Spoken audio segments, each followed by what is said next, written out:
सारे नौतिया पंडा ओझा तांत्रिक सब क्या हो गए, फेल हो गए।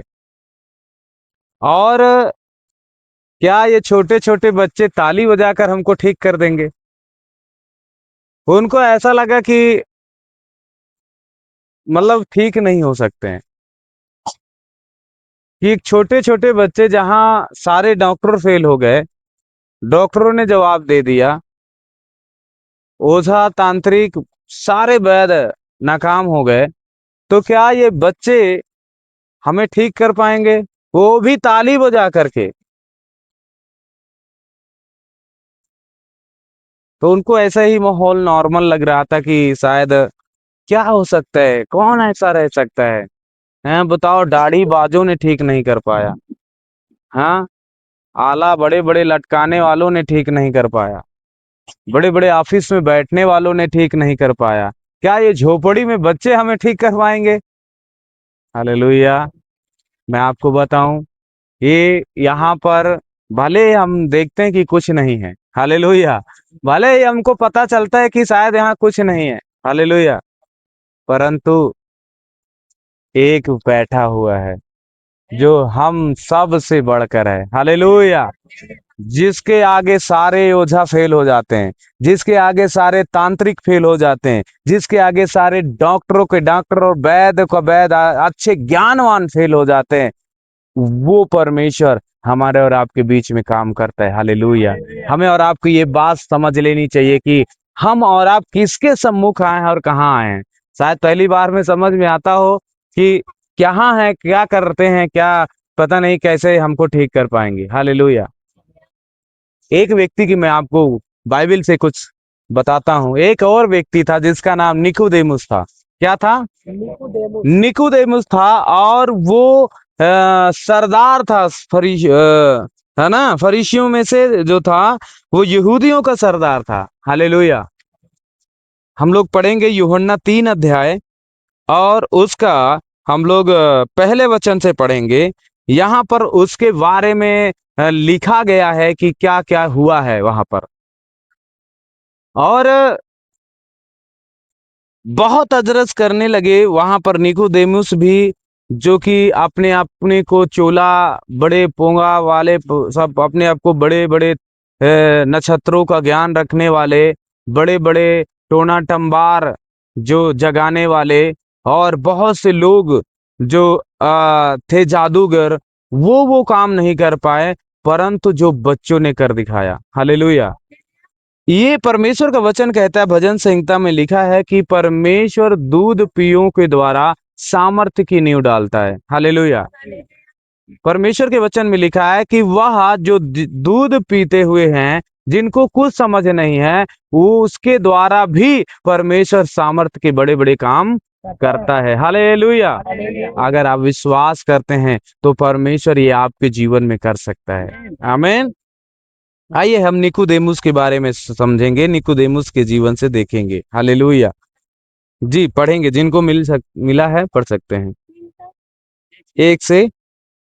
फरीसियों में निकोदेमुस नामक एक मनुष्य था जो यहूदियों का सरदार था। हाँ, उसने रात को यीशु के पास आकर उससे कहा, हे रब्बी, हम जानते हैं कि तू परमेश्वर की ओर से गुरु होकर आया है, क्योंकि कोई इन चिन्हों को जो तू दिखाता है, यदि परमेश्वर उसके साथ न हो तो नहीं दिखा बस, सकता। हालेलुया, बैठ जाएं, थैंक यू।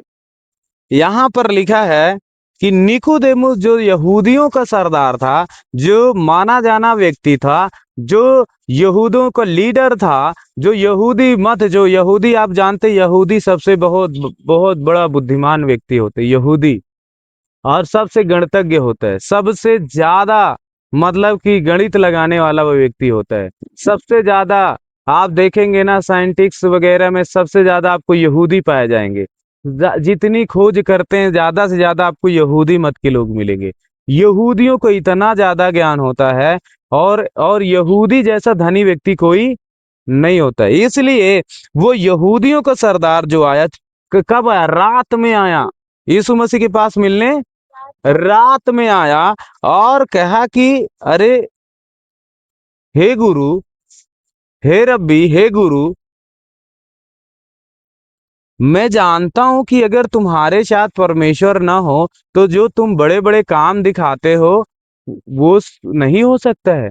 और ये जो बड़े बड़े काम हो रहे हैं बगैर परमेश्वर की सहायता से कुछ होने वाला नहीं। और मैं इस बात को समझ चुका हूं कि परमेश्वर आपके साथ रहता है। हालेलुया।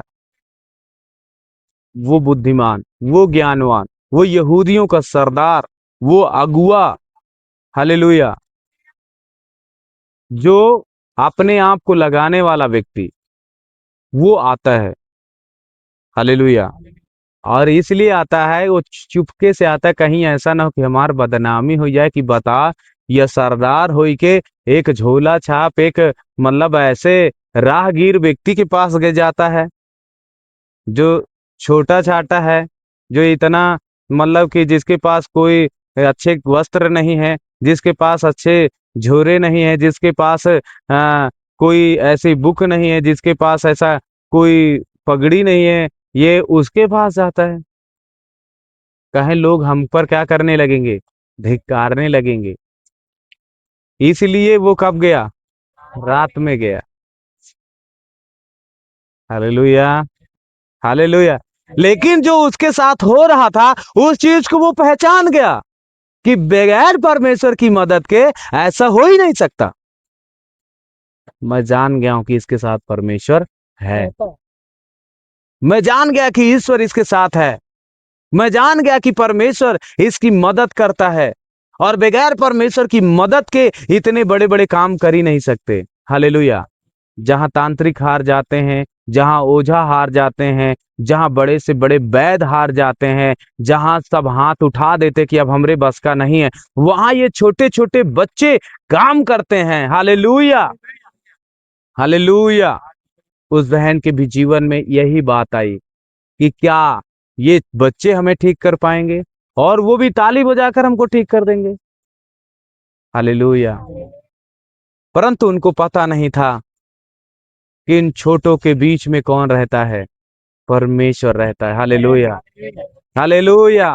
उनको मालूम नहीं था। बाइबल कहती जब पढ़ते हैं तो उसमें लिखा है, हे छोटे झुंड मत डर। क्या लिखा है? हे छोटे झुंड मत डर, क्योंकि पिता को यह भाया है कि तुम्हें राज्य दे। आमीन। पिता को ये भाया है कि तुम्हें उस राज्य का अधिकारी बनाए। पिता को ये भाया है कि तुम्हें इस राज्य का मालिक बना दे। हालेलुया। और इसलिए हमें और आपको यहाँ पर खड़ा किया। भले ही हम महल में नहीं हैं, भले ही हम बड़े ऐसे पद पे नहीं हैं, परंतु हम जानते हैं कि हमारे साथ वो परमेश्वर है। हालेलुया। और आज आप देखेंगे ना, हमारे आगे बड़े से बड़े, हम सब छोटे छोटे बच्चे समझ में आते हैं। हालेलुया।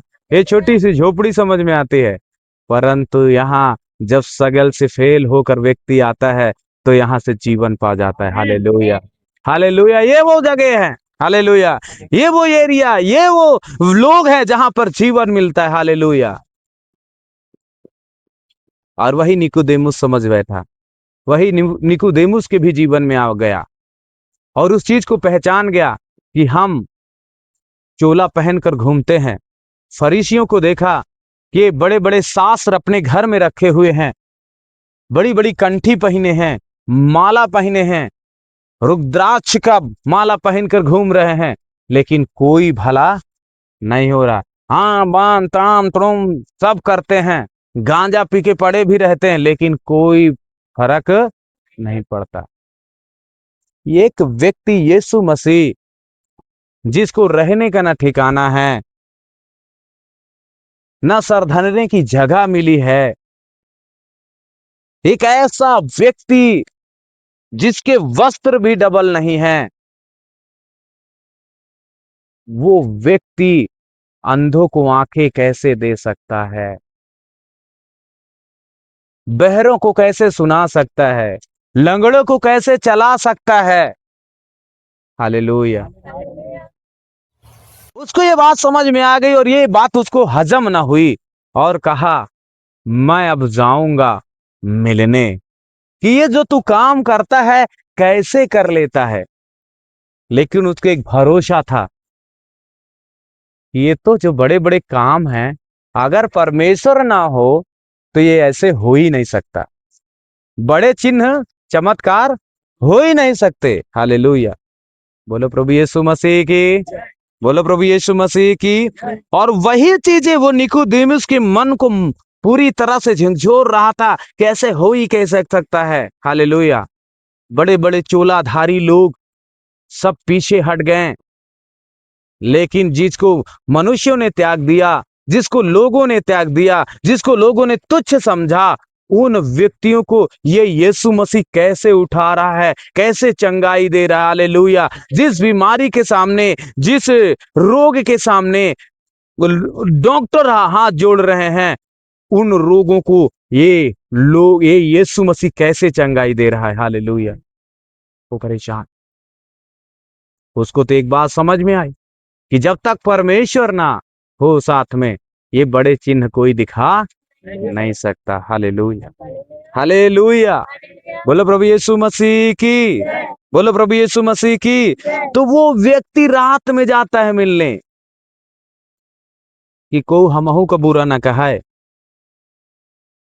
चुप्पे से जाई राज भी पता कर लें कि क्या वजह, कैसे ठीक हो जाते हैं भाई। और मैं जान गया कि तुम गुरु होकर परमेश्वर की तरफ से आए हो। हालेलुया। अब इतना बड़ा सरदार होकर इसको भी एक समस्या थी। हालेलुया। क्या थी? एक समस्या थी। ये भले ही सरदार है, कौन है? सरदार है। ये पूरे बुक किताब और यहूदियों को लीड करने वाला, वो सारी चीजों का ज्ञाता व्यक्ति, अब एक बात से उसको डर लग रहा है कि स्वर्ग कैसे जाएंगे हम। यहां तो मान लो किसी तरह ढाप ढूप के चोला ओला पहन के तो चल जाई, लेकिन उसके सामने जब पहुंचेंगे तो क्या उपाय, क्या होगा उसके पहुंचने के, क्या उनसे नतीजे, कैसे हमें कौन सा व्यवहार अपनाना पड़ेगा कि हम वहां पहुंच जाएं। हालेलुया। ये बात उसको हजम ना हुई, और वो जाकर चुपके से, निकोदेमुस व्यक्ति जाकर यीशु मसीह से पूछने लगा। हालेलुया। यीशु ने उसको उत्तर दिया, मैं तुझसे सच सच कहता हूं, यदि कोई नए सिरे से ना जन्मे तो परमेश्वर का राज्य नहीं देख सकता। हालेलुया। क्या कह रहा है? अगर नए सिरे से ना जन्मे तो, नए सिरे से मतलब अगर कोई अपने मन को ना फिराए और ना पछताए, तो परमेश्वर के राज्य को, उस चमत्कार को, उस छुटकारे को कभी देख नहीं सकता है। Hallelujah, hallelujah. निकोदेमुस को ये बातें समझ में ना आई।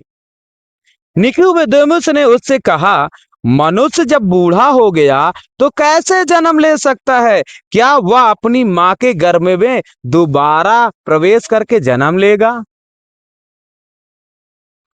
यीशु मसीह ने जो बातें उसको कही, उसकी बात भेजे में समझ में नहीं आई। यीशु मसीह ने कहा नए सिरे से जन्मना, लेकिन वो क्या समझा कि फिर माँ के गर्भ में जाएंगे, और इतने बूढ़े हो गए तो फिर हम देखी थे तो अम्मो नहीं है, तो कैसे होके पेट में चले जाएंगे, तो फिर हम पैदा होंगे। यीशु मसीह ने उसकी मूर्खता को भी देखा और कहा कि सच में तू मनुष्य ही है। हालेलुया। यीशु ने उत्तर दिया, मैं तुझसे सच सच कहता हूं, जब तक कोई मनुष्य जल और आत्मा से ना जन्मे तो वह परमेश्वर का राज्य में प्रवेश नहीं कर सकता। क्योंकि जो शरीर से जन्मा है वह शरीर है, और जो आत्मा से जन्मा है वह आत्मा है। अचंभा ना कर कि मैंने तुझसे ये बातें कही, तुझे नए सिरे से जन्म लेना अवश्य है। हवा जिधर चलती उधर चाहती उधर जाती है, उसका शब्द सुनता है तू, परंतु नहीं जानता कि वो कहाँ से आती और किधर को जाती है। जो कोई आत्मा से जन्मा हुआ ऐसा ही है। हालेलुया। निकोदेमुस ने उसको उत्तर दिया, ये बातें कैसे हो सकती है? यह सुनकर यीशु ने उससे कहा, तू इस्राएलियों का गुरु होकर भी क्या इन बातों को नहीं समझता? हालेलुया। कह रहा है तू गुरु होकर भी इन बातों को नहीं समझता। हालेलुया। तू पंडा होई के ये बात समझ में नहीं आती। हाँ, तू बड़े से बड़े वकील होकर तुमको ये बातें समझ में नहीं आती। डॉक्टर वैद होकर तुमको ये बातें समझ में नहीं आती, बड़े बड़े ज्ञाता बुकों को पढ़ने वाले तुमको ये बातें समझ में नहीं आती कि तुम्हें नए सिरे से जन्म लेना अगर स्वर्ग जाना है। हालेलुया। ये बातें समझ में ना आई उनको, लेकिन यीशु मसीह ने उनसे कहा जो आत्मा से न जन्मी, हालेलुया, जो आत्मा है लोगों की मर जाती है, मृत्यु हो जाती है, जीव रहता है, जो आत्मा की सोच होती है वो मर जाती है। हालेलुया।